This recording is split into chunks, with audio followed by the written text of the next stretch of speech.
नमस्कार बच्चों, कैसे हैं आप सब। आशा करती हूँ आप सभी अच्छे होंगे। सभी जानते हैं मैं हूँ आपकी हिंदी की अध्यापिका और मैं स्वागत करती हूँ आप सभी का आईसीटी वर्चुअल क्लासरूम में। और आज हम यहाँ पर एकत्रित हुए हैं पढ़ने के लिए क्लास 7th की हिंदी। क्लास 7th की हिंदी में हम आज यहाँ पर पढ़ेंगे हमारी हिंदी बसंत पाठ्य पुस्तिका भाग 2 का चैप्टर, जो हमारा पाठ है मिठाई वाला। तो जो हमारा ये चैप्टर है मिठाई वाला, ये पाठ यहाँ पर भगवती प्रसाद वाजपेयी जी द्वारा लिखी गई एक कहानी है। बहुत ही सुंदर, बहुत ही प्यारी सी ये कहानी है, जिसमें एक प्रतिष्ठित व्यक्ति जो होता है, प्रतिष्ठित व्यक्ति एक तरह से अपनी असमय ही अपने बच्चों और अपनी पत्नी की मृत्यु के कारण जो उसका जीवन निराशा से भर जाता है, तो उस निराशा से भरे जीवन में आशा का संचार करने के लिए वो कभी मिठाई वाला, कभी खिलौने वाला, कभी बांसुरी वाला बनकर बच्चों के सामने जाता है। चेहरों पर जो खुशी है, उस खुशी को देखने के लिए वो ये सब काम करता है। तो ये भगवती प्रसाद वाजपेयी जी द्वारा लिखी गई बहुत ही सुंदर कहानी है और एक बहुत बड़ी सीख ये देती है। तो देखिए, यहाँ पर जो हम इस पाठ का पाठ प्रवेश पढ़ेंगे, तभी आपको काफी चीजें समझ आ जाएंगी कि क्या सीख इस कहानी से हमें मिलने वाली है। तो चलिए स्टार्ट करते हैं। अगर आपके पास नोटबुक है बसंत पाठ्य पुस्तिका भाग 2, तो उसमें आप चैप्टर को रीड कर सकते हैं साथ साथ, और नहीं तो आपकी स्क्रीन पर तो यहाँ पर दिखाई दे रहा है कि क्या पढ़ रहे हैं हम। तो देखिए, सबसे पहले पाठ प्रवेश। अब ये पाठ प्रवेश क्या है, यानी कि हम पाठ में कैसे प्रवेश करेंगे, कि क्या कुछ पढ़ने जा रहे हैं हम इस चैप्टर में।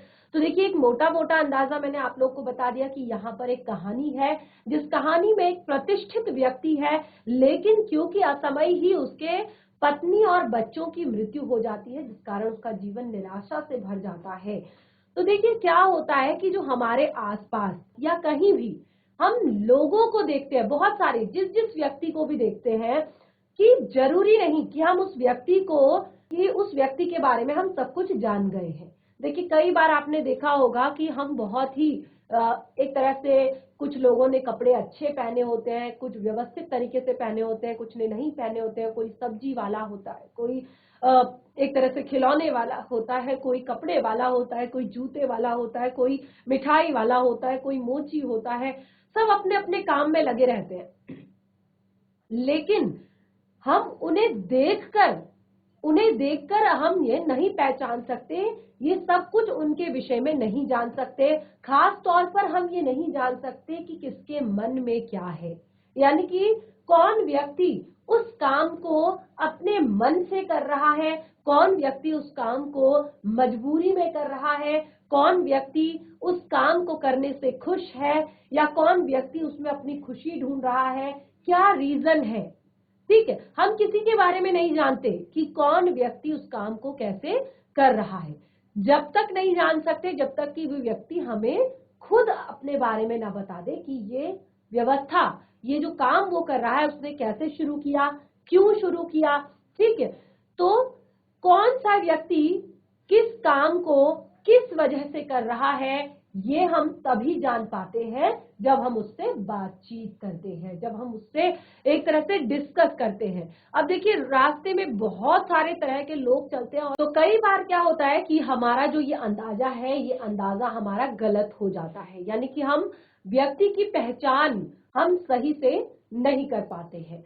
तो जो ये हमारा पाठ है, ये हमें काफी कुछ सिखाने वाला है। तो जैसे मैंने आपको बताया, ये जो हमारा प्रस्तुत पाठ है, इसमें मिठाई बेचने वाला एक व्यापारी, जो मिठाई बेचने वाला एक व्यापारी है, वो बार बार भेष बदलकर आता है और बच्चों को उनके मनपसंद की चीजें एक तरह से बेचने के लिए वो आता है। बार बार बच्चों के मनपसंद की चीजें बेचने के लिए आता है। कभी वो खिलौने वाला बनकर आता है, तो कभी वो मुरली वाला बनकर बेचने आ जाता है, कभी वो मिठाई वाला बनकर आता है, तो कभी वो कुछ बनकर आता है। यानी कि एक तरह से वो बच्चों को आकर्षित करना चाहता है, बच्चों की खुशी देखना चाहता है।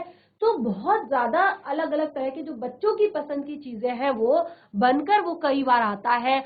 देखिए, लेकिन इसमें जो ये मिठाई वाला था, जो ये खिलौने वाला था, जो ये बांसुरी वाला था, इसमें एक खासियत थी, इसमें एक खास बात यह थी कि ये बहुत कम दामों पर अपनी चीजों को बेचा करता था। यानी कि एक जो प्राइस होता है मार्केट से रिलेटेड, बाजार का जो एक तरह से प्राइस होता है, रेट होता है, उसके हिसाब से ये बहुत सस्ते दामों में अपनी चीजें जो है बेचता था और खास तौर पर बच्चों को ये चीजें बेचता था और बच्चों से बहुत अधिक प्रेम करता था।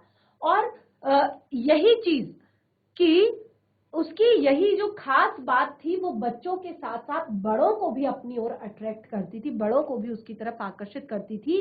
तो यहाँ पर जब तक कि रोहिणी, रोहिणी कौन है, यहाँ पर जो दो बच्चे हैं उनकी माता है। तो जब तक रोहिणी ने ये नहीं पूछा था कि वह इतने कम दामों में चीजें क्यों बेचता है, तो तब तक वो जान नहीं पाई थी कि वो अपने पत्नी और बच्चों को खो चुका है और वो इन बच्चों की खुशी में ही अपने बच्चों की खुशी की झलक देखता है। तो असल में ये जो आपका पूरा चैप्टर है, इस पाठ में जो यहाँ पर जो व्यक्ति है उसमें एक पिता, लेखक ने एक पिता के बारे में, एक पिता का बच्चों के प्रति जो प्रेम भाव है उसको दर्शाया है और यहाँ पर हमें सीख देने की कोशिश की है कि हमें भी दूसरों से बिना बताए उनके कभी कभी उनके हाल के बारे में पूछ लेना चाहिए। कई बार क्या होता है कि हम बिना उनके बारे में जाने, बिना उनके बारे में पूछे दूसरों के लिए अपने दिमाग में एक इमेज बना लेते हैं, एक सोच बना लेते हैं, अरे यार ये तो ऐसा है, ये जरूर ऐसा होगा तभी ऐसा करता है। तो बिना उसके बारे में जाने हम उसके प्रति अपने जो विचार बना लेते हैं, कई बार वो गलत भी हो सकते हैं। अपनी कोई बात किसी के साथ शेयर करते हैं तो हमारा मन भी हल्का हो जाता है। तो असल में जो ये हमारा एक पिता का बच्चों के प्रति प्रेम भाव दर्शाया है और हमें सीख देने की कोशिश की है, हमें भी दूसरों से बिना उनके बताए कभी कभी उनके हाल के बारे में पूछना चाहिए। क्या पता किसी को हमारी पूछी हुई बात से अपनेपन का एहसास हो जाए। यानी कि कई बार होता है ना कि कोई हमें अपने मन की बात बताना चाहता है, अपने मन की बात शेयर करना चाहता है, हमें क्या, वो थोड़े से दुख हमारे साथ डिस्कस करना चाहता है, तो हमें भी सामने से कई उसका हाल पूछ लेना चाहिए और हमें बिना सोचे समझे किसी के बारे में भी कोई भी धारणा नहीं बनानी चाहिए। तो बहुत ही सुंदर चैप्टर है ये, बहुत ही प्यारा सा पाठ है। पाठ के बारे में हमने जान लिया है, पाठ प्रवेश हमने पढ़ लिया है। तो बिल्कुल ये आपके पाठ, आपकी जो पाठ्य पुस्तिका में चैप्टर दिया गया है उसमें हमने यहाँ पर पूरा का पूरा चैप्टर यहाँ पर दिया हुआ है। रीड करते हैं चैप्टर को। प्रस्तुत पाठ में लेखक भगवती प्रसाद वाजपेयी जी ने एक पिता का बच्चों के प्रति प्रेम भाव दर्शाया है। किसी तरह से एक पिता अपने बच्चों को खोने के बाद अन्य बच्चों में उसकी झलक देखता है। जब आप इस कहानी को अपनी पाठ्य पुस्तिका में पढ़ेंगे तो शुरू में आपको पता नहीं चलेगा इस खिलौने वाले के बारे में। शुरू में आपको बहुत ज्यादा डाउटफुल इसमें रखा गया है, जो आपके चैप्टर में यहाँ पर कहानी दी गई है, और पूरा जो एक तरह से पाठ का निचोड़ है वो अंत में निकलता है जब रोहिणी उसके साथ बात करती है, डिस्कस करती है। तो इंटरेस्टिंग चैप्टर है, इसको आप अपनी पाठ्य पुस्तिका से भी पढ़ेंगे तो आपको बहुत ज्यादा मजा आने वाला है। तो देखिए, सबसे पहले वह खिलौने बेचने वाले के रूप में आता है और खिलौने बेचने वाला गलियों में खिलौने बेचने के लिए घूमता है और बहुत ही मीठे स्वरों के साथ कहता है कि बच्चों को बहलाने वाला आया खिलौने वाला, बच्चों को बहलाने वाला आया खिलौने वाला। इस अधूरे वाक्य को इतने अनोखे किंतु बहुत ही नशीले मधुर ढंग से गाकर एक तरह से कहता है कि जो कोई उसको सुनता है एक बार डावाडोल हो जाता है।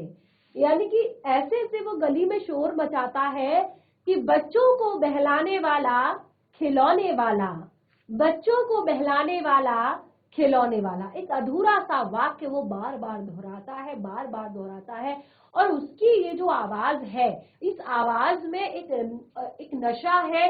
कैसा नशा कि अपनी ओर खींचने का, इतनी मधुर, इतनी प्यारी उसकी आवाज है और एक तरह से अट्रैक्ट करने वाली है कि बच्चे जो है आकर्षित हो जाते हैं उसकी तरफ। यहाँ तक के बड़े भी उसको देखने के लिए बाहर निकल आते हैं। छोटे छोटे बच्चों को गोद में लिए महिलाएं अपने घूंघटों को उठाकर घर की छत के आगे वाले भाग से नीचे झांकने लगती है। जो बहुत छोटे बच्चे होते हैं उनको गोदी में उठाए जो महिलाएं हैं वो भी अपने घूंघटों को उठाकर अपनी बालकनी से नीचे झांकने लगती है गलियों में, और तब तक वह खिलौने वाला वहीं बैठकर खिलौने की पेटी खोल देता है।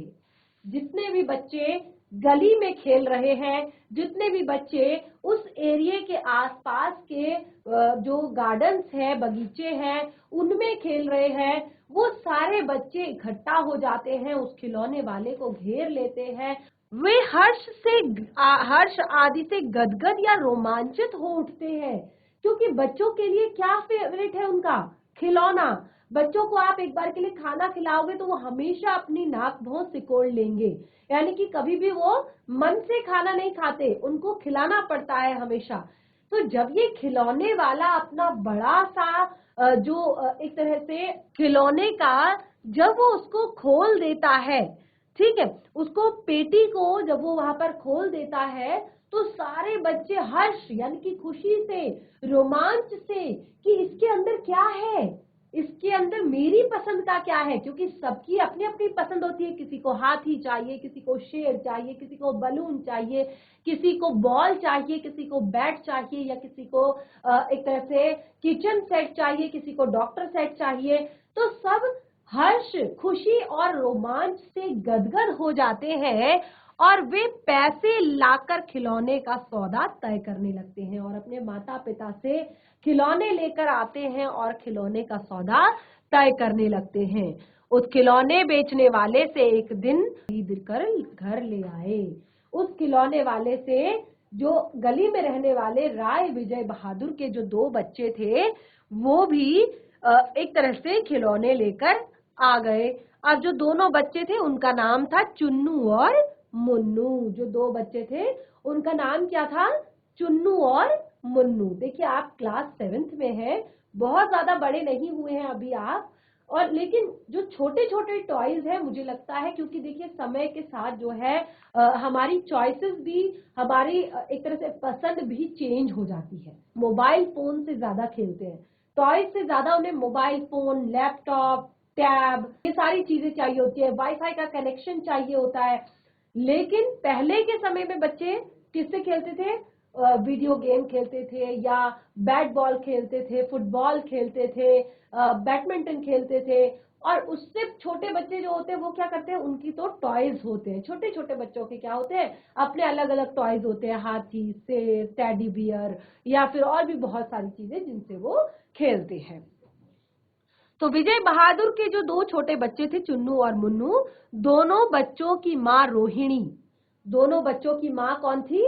रोहिणी। फिर उसने दोनों बच्चों का जो खेल था, बच्चों को बुलाकर, अंत में फिर उसने क्या किया, बच्चों को बुलाया और बच्चों को बुलाकर पूछा, ओ चुन्नू मुन्नू, ये खिलौने तुमने कितने में लिए, कितने रुपए में तुमने ये खिलौने खरीदे? तो अपनी माँ के प्रश्नों का उत्तर देते हुए जो मुन्नू था वो बोला कि उन्होंने ये खिलौने 2 पैसे में दिए हैं, 2 पैसे में लिए हैं, केवल 2 पैसे में उन्होंने ये खिलौने लिए हैं।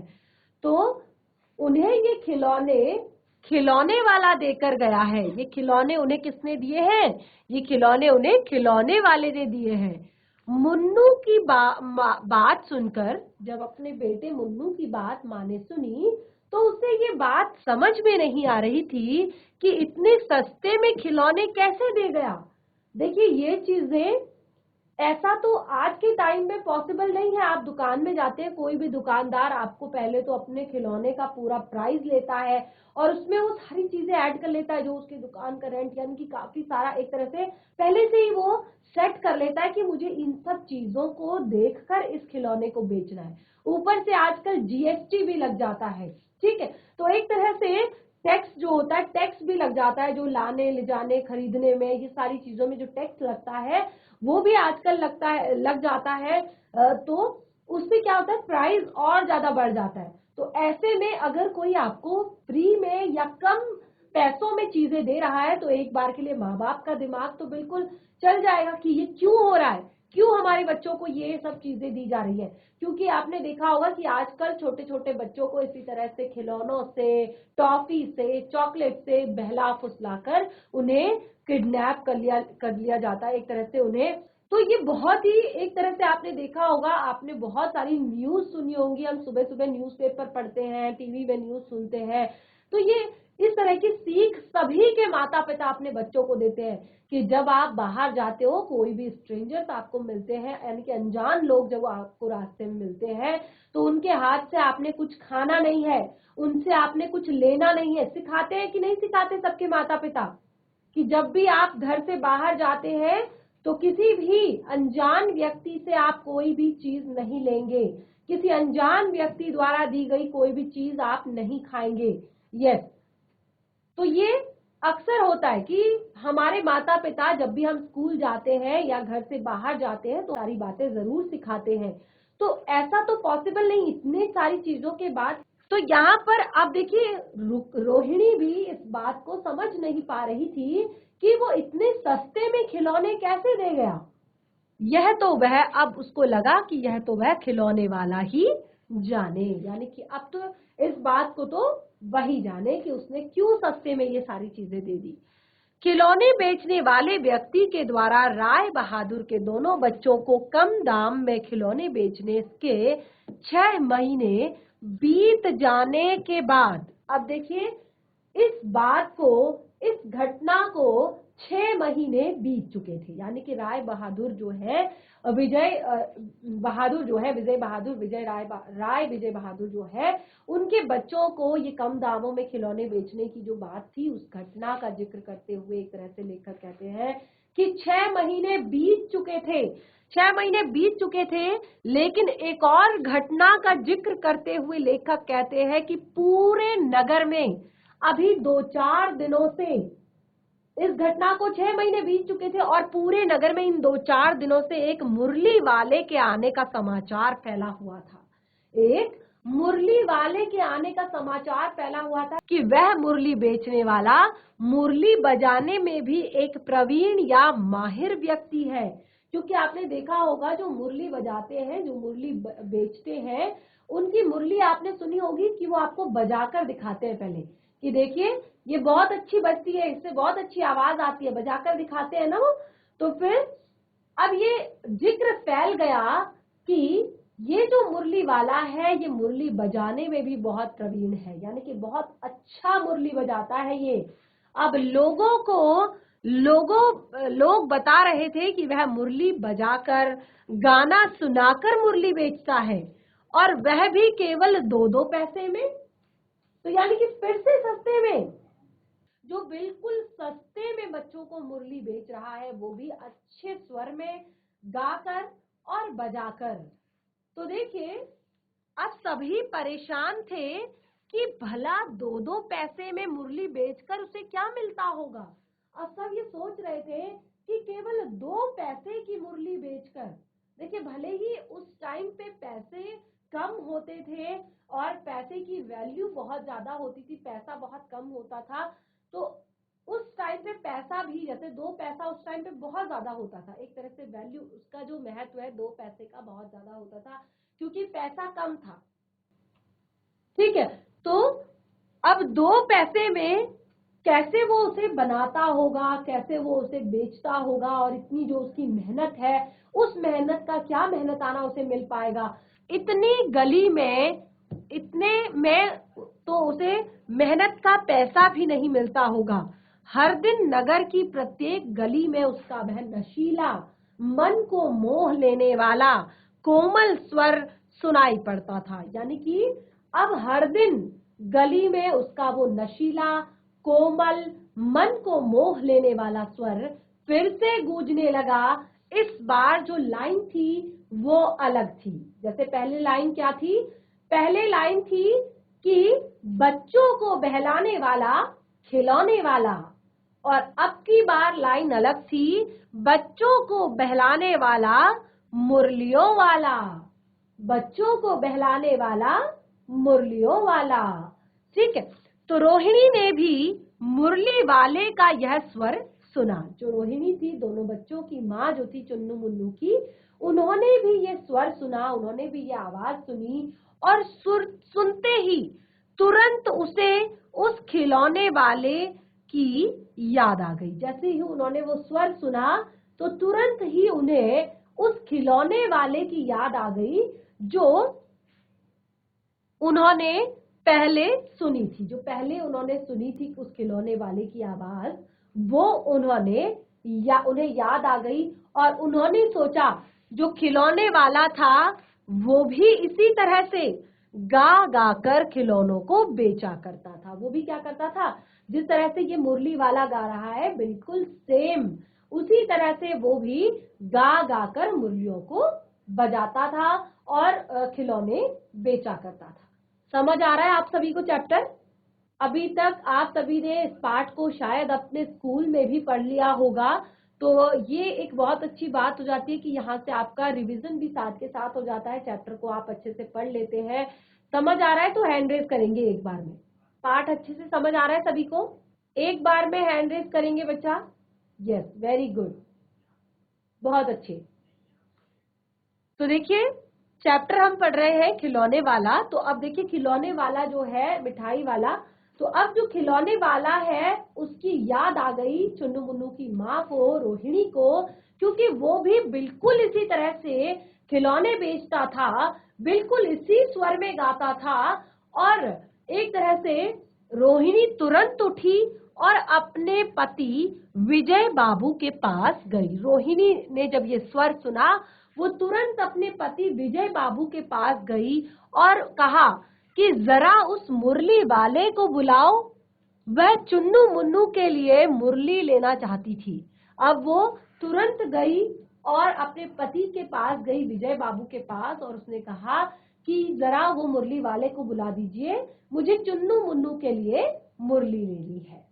मुरली वाले की आवाज सुनकर जो पूरा बच्चों का झुंड था, मुरली वाले की ये आवाज सुनी कि बच्चों को बहलाने वाला मुरलियों वाला, ये आवाज सुनकर सारे बच्चों का जो झुंड था वो हड़बड़ाहट से जल्दीबाजी से भागते हुए ऐसे आए कि किसी की टोपी गली में गिर गई, किसी का जूता पार्क में छूट गया और किसी की सोंथनी यानी कि पैजामा ही ढीला हो। बांसुरी वाले को देखकर वो सब उसके पीछे दौड़ गए, उसकी आवाज सुनकर उसके पीछे दौड़े, और इतना ज्यादा उनके अंदर खुशी थी कि किसी की टोपी गली में गिर गई, किसी का जूता पार्क में छूट गया और किसी का तो पैजामा ही ढीला हो गया, और एक तरह से ढीला होकर लटकता हुआ वो बिल्कुल आगे बढ़ने लगा। लेकिन किसी भी बच्चे को कोई परवाह नहीं थी, ना किसी को अपने जूते की परवाह, टोपी की परवाह थी, ना किसी को अपने जूते की परवाह थी, और ना ही किसी को अपने पैजामे की परवाह थी। तो इस तरह से सभी दौड़ते हाँफते, क्योंकि अब उनका पूरा फोकस था उस खिलौने वाले यानी कि उस मुरली वाले की तरफ। तो किसी तरह से वे दौड़ते हाँफते उस मुरली बेचने वाले के पास पहुंच गए थे। वह बच्चों को समझाते हुए बोला, वह बच्चों को समझा रहा था, वो सबसे प्रेम से बात करता था, प्यार से बात करता था, बहुत अच्छे से बच्चों को ट्रीट करता था। तो उसने कहा, अरे भाई इतनी जल्दी मैं वापस नहीं जाऊंगा, मैं तुम्हें मुरलियां बेचने आया हूँ, मैं इतनी जल्दी वापस नहीं जाऊंगा, तो मैं यहाँ पर ये सारी मुरलियां बेचने ही तो आया हूँ। इस समय एक तरह से मेरे पास एक या दो नहीं, पूरी 57 मुरलियां हैं। 57 यानी कि 57 मुरलियां हैं। वो कहता है कि मेरे पास एक या दो नहीं, पूरी 57 मुरलियां हैं, तो इतनी जल्दी नहीं जाऊंगा, मैं इन्हें बेचने ही तो यहाँ आया हूँ। तो कहने का तात्पर्य ये है कि आप लोग यहाँ पर बिल्कुल भी भगदड़ ना मचाएं। यानी कि बच्चों को एक्साइटमेंट होता है ना, नहीं मुझे पहले चाहिए, नहीं मुझे पहले चाहिए, अरे मुझे रेड वाली चाहिए, मुझे ग्रीन चाहिए, मुझे येलो चाहिए, मुझे पिंक चाहिए, मुझे ये वाला कार्टून चाहिए, मुझे वो वाला चाहिए। तो बच्चों के अंदर क्या होता है, बहुत ज्यादा हड़बड़ाहट होती है, बहुत ज्यादा उत्सुकता होती है। तो बच्चों को शांत करने के बाद अब वो सभी को शांत करते हुए कह रहे थे अब अपनी अपनी पसंद की, अपने अपने कलर की, अपने अपने चॉइस की मुरलियां पसंद करें और शांति पूर्वक मुरली खरीदें। मैं इतनी जल्दी नहीं जाऊंगा क्योंकि मैं ये बेचने ही तो आया हूं, पूरी 57 मुरलियां लेकर। बच्चों को शांत करने के बाद मुरली बेचने वाले ने विजय बाबू से कहा, हाँ बाबूजी, क्या पूछा था आपने? अब बच्चों को पहले शांत किया क्योंकि बच्चों का तो उसके साथ रोज का कनेक्शन हो गया था, बच्चे उसको पसंद करने लगे थे।